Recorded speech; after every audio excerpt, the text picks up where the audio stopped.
አጀባላ እኔ የገጠመን ትግል በጣም ከባድ ነው ሀቢቢ። እኔ ለስንቱ ተጨንቄ ዘልቋለሁ ማለት ባለፈው ለዛች ለዋይፋይ ፓስዋርድ ቲም እንደዛ ስንሆን ቆየን።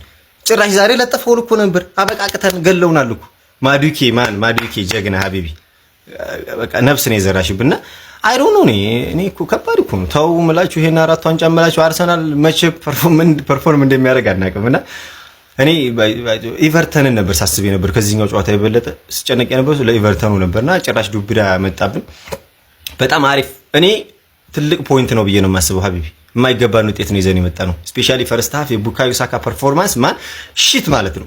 ሌሎችም ተጫዋቾች እንዳሉ ሆኖ ማንወዳን ቅያሬዎች ብቻ አሪፍ ነው ወገን አሪፍ ነው። ቆይ አሪፍ ነው እሺ። እና እስኪ ደግሞ ቅዳሜ ሌላ ጃይበተል ቁድራ የሆነ ጨዋታ ይጠብቀናል። ኢቨርተን በዛ ላይ ኮርናቸው አዛ ነው ሲበሉ ይመቻችሁ። ሐራም ቦል ኤፍሲ ባካቲታ ገን ይልሃል አባቴ። ዛሬ ፔናልቲው ማድዌኬ ያበደ ስራ ሰርተሽ ፔናልቲውን ባታሰጪን ማን ሁለት ሳምንት ብንጮት ምናገባ አይመስልም።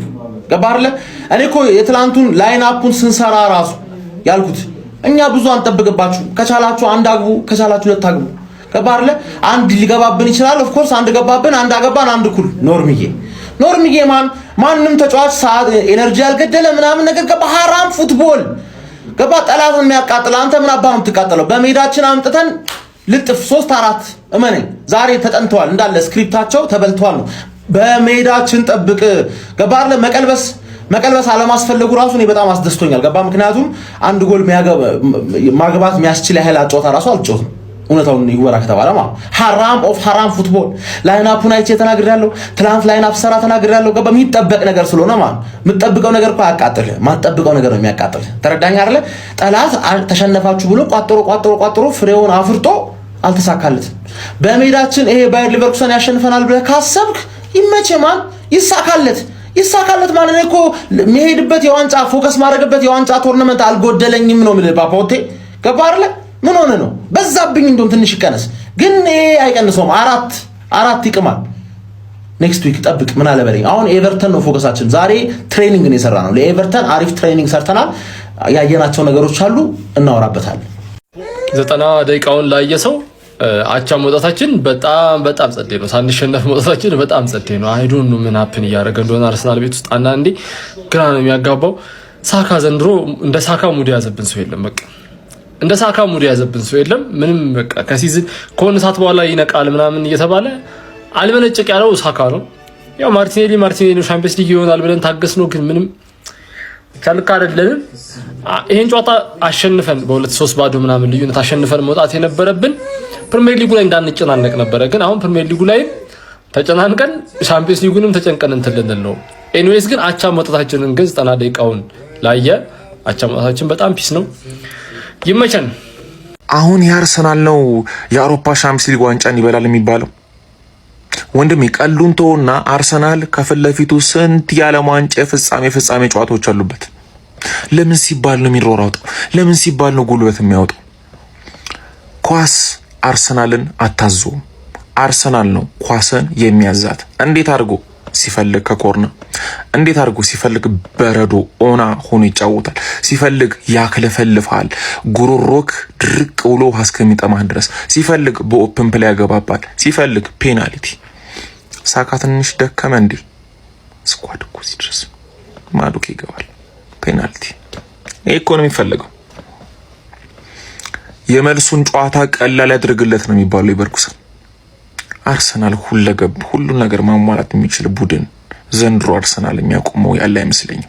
ከአርሰናል አንድ ሊቨርኩሰን አንድ የተረዳናቸው 5 ነገሮች። የመጀመሪያው እንግዲህ ቡካዮ ሳካ ነው። ይሄን ቡካዮ ሳካ እኛ አርሰናል ደጋፊዎች አናውቀውም። እኔ በጣም ነው የምወዳት ቡካዮን የማይወድ አርሰናል ደጋፊ አለ ብዬ አላስብም። ግን ዛሬ ያየነው ፐርፎርማንስ በጣም ልክ ያልሆነ ፐርፎርማንስ ነው። ማን ላይክ የቡካዮን 10% 20% አይደለም ያየናል። ፊዚካሊቲዋ ልክ አይደለም። የድሮ ፍጥነቷ የለም። ውሳኔዋ ልክ አይደለም። ፓሶቿ ቂፍ ያሉ ፓሶች ናቸው ምናምን ነገር። እኔ እንደዚህ አይነት ቡካዮ አላውቅም እና ቡካዮ ወደ አቋም መመለስ አለባት። እንደውም የተጫወተችበት ደቂቃ በጣም ከሚገባት በላይ ነበር። እየተራመደች መውጣቷም አልተመቸኝም። ሁለተኛ የተረዳል የዛሬውን የአርሰናል ቡድን እያያችሁ አሁንም ማርቲን ኦዴጋርድ ለዚህ ቲም ላይ አያስፈልገን የምትሉ ደጋፊዎች ፕሬሲንጉ ዲስጆይንተር ትክክለኛ የሆነ ፕሬሲንግ አለ። ከፊት ለፊት ፕሬስ ነው ያደረጉት፣ ከልባቸው አለ ፕሬስ የሚያደርጉት ከጊዮኬሬስ ውጪ ፕሬሲንጉ ዲስጆይንተር ነው። ሚድፊልዱና አታኩ ሊንክ የለውም፣ የሚያገናኘው ሰው የለውም ሊትራሊ ማለት ነው። ኤዜ ሲንግል ሃንድድ ሊያጠፋው ጥፋት አለ እያልኩኝ አይደለም፣ ግን ምንም አይነት አታኪንግ ራኖች ወይ ደግሞ አታኪንግ ይሄ ሊንክ አፕሌዎች ምናምን እያየን ያልነበረው በዛ ምክንያት በጣም ግልጽ የሆነ ጨዋታ ያያል። ሶስተኛ የተረዳ ነው። በጣም የሚገርም በጣም ጸድ የሆነ ፐርፎርማንስ ነው ዛሬ ኖንዚኖ ያሳየን። እሱ ከገባ በኋላ ነው እሱ ብቻ ሳይሆን ኤዜም ትንሽ መንቀሳቀስ የጀመረው፣ ማርቲኔሊም በላይ በኩል መንቀሳቀስ የጀመረው። ቲሙ ላይ ኢነርጂ ነው የጨመረበት፣ ቲሙ ላይ ዳይሬክትነስ ነው የጨመረበት። ሴንተር ላይ ኳሶችን ይዞ እየሮጠ መረበሽ የጀመረው ከዛ እሱ ከገባ በኋላ ነው። ፔናልቲውን ያስገኛልን እሱ ነው። በጣም ቆንጆ ፐርፎርማንስ ነው ኖንዚኖ ያሳየን። አራተኛ የተረዳ ነው። የጨዋታ ውጤት ጥሩ ባይሆን ቲምበር ዛሬ ጥሩ ነበር። እንግዲህ ያለፉትን ሳምንታት በጣም እየወቀስ ነው ነበረ፣ ላይክ ደክሞታል እንደዚህ ምናምን ነገር እያለን ዛሬ ደግሞ የሚገባውን ክብር እንሰጠዋለን። ቆንጆ ፐርፎርማንስ ነው ሲያሳየን ነበር። ፐርሰናሊ ባየሁት መልኩ እንግዲህ አታክም ላይ ዲፌንስም ላይ ቆንጆ ነበረ ቲምበር ዛሬ። ዙሜዲም አሪፍ ነበረች ሰሞኑን ካየናቸው ፐርፎርማንሶች አንጻር። አምስተኛ እና የመጨረሻ የተረዳ ነው በጣም በአጽንኦት እንድትሰሙ የሚፈልገው ነገር ግን ይሄ ገና ፈርስት ሌግ ነው፣ ከሜዳችን ውጭ የተጫወተው ጨዋታ ነው። ግን ደስ ሲላቸው እንደ ፕራይም ባርሳ ደስ ሲላቸው በቃ እንደ ሙዳቸው የሚጫወቱ ነገር ልካ የትኛውንም ጨዋታ አርሰናል ያሸንፈል እንደምንገባው አቻ ሊወጣ ምናምን እንደሚችል እያሰብን መጫወት የለብንም። ማለት በጣም የተበላሸ ፐርፎርማንስ ነው ዛሬ እኔ ያየሁት ከእናንተ ባላቅ። አቻ በጣም ጥሩ ውጤት ነው ለኛ ማለት ነው። ጎል ማስቆጠራችን፣ ፔናልቲ ማግኘታችን በጣም መሻሻል ያለባቸው ነገሮች አሉ። አርሰናላቸው ወጥቷል። በስመ አብ እንዴት ነው የተረፍነው? ሪቨርስ ሳይኮሎጂ እኛ ላይ ይጮታሉ ባየር ሊቨርኩሰኖች ኖ ኮርነርስ አላውድ ምናምን ብለው እኛ ኮርና እንጫወትን ብለን ስንገባ ኮርና ቀረቀሩብን። ማን ሰከንድ አፍ ላይ ገና እንደተጀመረ ማን የኮንሰንትሬሽን ችግር በስመ አብ። ወይኔ ሳካ ዛሬ በጣም ያናደድከኝ ደግሞ ፕላስ ሳካ ምንም አልቻልክም ዛሬ። ማን ማዱዌኬ ተቀይሮ ገባ። ሙሉ ጨዋታውን ሙሉን ኩክ አደረጋቸው። አንተ ይዞዬ እግዚአብሔርን ይችላል ማን ማዱዌኬ ይችላል። ራፐር ነው ጸጉሩን ተዘር ፔናልቲ ያገኘ ማን ከዛ ሁላ ሰው ከሀቨርስ ገባና ገባባቸው። ማን እንዴት ነው የሚወዱት ግን የሊቨርኩሰን ደጋፊዎች እንዴት ነው የሚወዱት። አንተ ይዘው ነበር ፎቶው ምናምን በስመ አብ ፔናልቲውን ቁጭ አድርገው ቀስ አድርገው ነው ያገባባቸው። ማን ጨንቆኝ ነበር፣ ወይኔ ጨንቆኝ ነበር። ዛሬ እንኳን አቸው የወጣን ይሄንን ጨዋታ በሜዳችን ላይ እንነጋገረዋለን፣ ምንም ጥያቄ የለውም። በጥፊ ወስደን እንጠላቸዋለን። ያለቀ ጨዋታ ነው። ገብቷቸዋል አይደለም? ግን ዛሬ ምን አይነት ጌም ነው የተመለከትነው? ማን ዴክላን ራይስ መጨረሻ ላይ ያነሳው ኮርና፣ ወይኔ እንዴት እንደወጣ አላውቅም። እንዴት እንደወጣ እኔ ምንም የማውቀው ነገር የለም። ማን ምን አይነት ኮርና ነው ግን ራይስ የሚያነሳው? በጣም ብዙ ሰው ማርቲኔሊ እንደፈለገ ይናገረዋል። ኖርማል ነው። ትንሹም ትልቁ ማርቲኔሊ ላይ አፉን ይከፍታል። ኖርማል ነው። ይቺ ግለሰብስ ቡካዮ ሳካ ማንም ምንም አይለውም። ማት ደጋፊ አለው፣ ከክለቡ በላይ ደጋፊ አለው። አንዳንድ ግለሰብ የምትደግፉ ሰዎች በዚህ ዓመት ይሄንን ቡድን ይዞት የተንኮታኮተው ከማርቲኔሊም በላይ ከማርቲኔሊም እኩል ይሄ ግለሰብ ነው። ኢቭን ሲቀየር እንኳን ፈቃደኛ አይደለም። ጅንንን እያለ ይወጣል ማለት ነው። ማዶኬ ከገባ በኋላ ጨዋታው እንዴት እንደቀየረው አይታችኋል አይደል? ቆይ ምን ማለት ነው? ቁጥሮችም ይናገራሉ እኮ ሳካ የሚባል ሰው ጥሩ እንዳልሆነ ቁጥሮችም ይናገራሉ። የአርሰናል ክለብ ደጋፊ ከሆንክ ተጫዋች መተቸት ግድ ነው። መተቸት ባለበት ሰዓት፣ ማሞገስ ባለበት ሰዓት ደግሞ ታሞግሳለህ። ኦዴጋርድ፣ ማርቲኔሊ፣ ሳካ በዚህ ዓመት ይሄንን ቡድን የገደሉት ማለት ነው። እኔ ለሚኬል አርቴታ ትልቅ ክብር አለኝ። ለሚኬል አርቴታ በጣም ትልቅ ክብር አለኝ። ማርያምን ይሄንን ቡድን ይዞ ነው እዚህ ያደረሰው። ይሄ ቡድን ከወገብ በላይ አንድ ደህና ነገር የለውም። ሁለቱም ዊንገሮቹ የመጨረሻ በስብሰዋል። አመቱን ሙሉ ማለት ነው። በግራም በቀኝም ያለው ዊንገር ባዶ ማለት ነው። ከወገብ በታችስ ተከላካይና መሃል ላይ ምርጥ ቡድን ነው። በቃ አርሰናል በመከላከልና መሃል ሜዳ ላይ ምርጥ ቡድን ነው። በማጥቃትስ ዜሮ። ግን ይሄንን ቡድን ይዞ አርቴታ እዚህ ደርሷል። ክብር ይገባዋል። ይሄ ሰውዬ ዋንጫ እንዲያነሳ ፈልጋለሁ። እግዚአብሔርን ልጆቹ በጣም ነው ሲያላግጡበት የኖሩት፣ በጣም ማለት ነው። በኤምሬትስ እንቀለብሰዋለን፣ ምንም ጥያቄ የለውም። ነገር ግን አሳፋሪ ፐርፎርማንስ፣ አሳፋሪ። የቆጡን አውርድ ብላ የብብቷን ጣለች የሚለው ተረት አሁን ለአርሰናል የሚሰራ ይመስለኛል። ጀማው እንዴ እኛ ፍጻሜው ላይ ሙኒክ ይሻለናል፣ ማድሪድ ምናምን ፒኤስጂ እያለን እናማርጣለን። ሊቨርኩሰን ካሁኑ ላይ ያስጨንቀን ባየር ሙኒክ ነው። ባየር ሊቨርኩሰንን የገጠም ነው እንዴ። ሙኒክ እንኳን እኮ የዚህን ያህል አልከበደንም። እንዴት የሚያስጠላ ጨዋታ ነበር ስናይ የነበረው። በፈጣሪ ማርቲኔሊ የሚባል አህያ። ኧረ እኔ ሜዳው ላይ ጭራሽ ላይ አልፈልግም እንዴ። ሰው በ90 ደቂቃ እንዴት አንድ ቻንስ ክሬት ማድረግ ይከብዷል? አንድ እንዲህ ዊንገር ሆኖ ሳካ ምንድነው እንደዚህ የሞተው አቅሙ? ያ የምናውቀው ሳካ እኮ ጭራሽ የለም ነበር ዛሬ እንዴ። የሱ ሳይገርመኝ ተከላካይ ክፍላችን እንደዚህ ተንኮታኮተው ለምንድን ነው? እንደ ቤስት ዲፌንስ ኢን ዘ ወርልድ አይደል እንዴ? የዓለማችን ምርጡ ተከላካይ ጥምረት ዛሬ የት ሄደ? በጣም ቀላል የሚቀለበስ ውጤት እኮ ነው። ኤምሬትስ ላይ መጥተው ይሄንን ሊያሳዩ ይቅርና በክሊንሺት ነው የምናሸንፋቸው ዘና ብለን 3-4 አግብተን።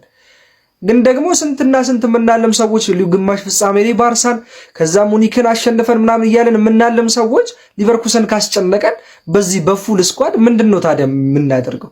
እኔ ጭራሽ ማርቲን የሚባል ሰው ሜዳ ላይ ላየው አልፈልግም። ቡካዮ ሳካም በዚህ አቋሙ ጭራሽ ሜዳ ላይ አያስፈልግም። ማዱኬ እኮ ከሱ የተሻለ ነበር ገብቶ አይደል? ጥሩ እንቅስቃሴ ያሳይ፣ አትሊስት ፔናልቲ ያሰጥቷል እንዴ ኳስ እየተቀሙ ምናምን። አቻ እንኳን እኮ የሚገባን ቡድን ሆነን አይደለም ዛሬ። የምሬ ነው ብላችሁ ባለቀ ሰዓት አንድ ጎል አገኘን፣ ከዛ ያቺን አስጠብቀን ወጣን። አቻ እንኳን የሚገባው ቡድን አይደለም ዛሬ ያየነው። እንደው አቻ ከሽንፈት ይሻላል በሚለው ማለት ነው።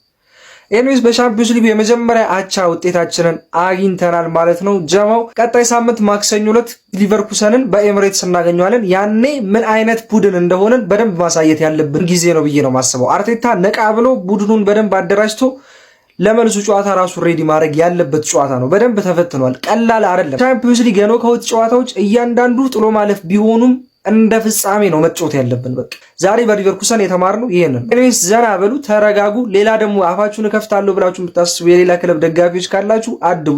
ገና ነው፣ ጨዋታው አላለቀም። ሌላ 90 ደቂቃ አለ።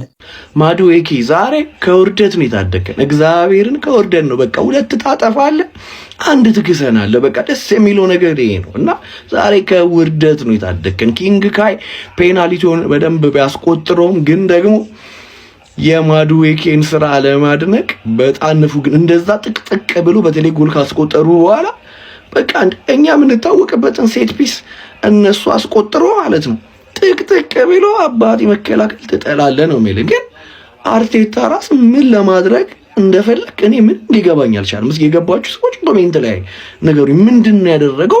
ምንድነው ለማድረግ የፈለገው? ራሱ ነው በጣም ግራ ነው የገባኝና ለማንኛውም እቺ 1 ጎል ማለት ነው እቺ 1 ጎል እንደ ቀላል እንዳትያት። ኤምሬትስ ላይ ስንመጣ በደንብ አድርገን በ0-0 ነው የምንጀምረውና የሜዳ አድቫንቴጅ ስላለን በደንብ አድርገን እንቀጣቸዋለን ኤምሬትስ ላይ።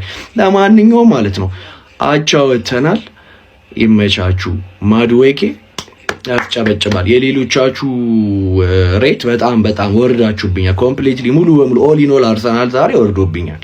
ይመቻችሁ።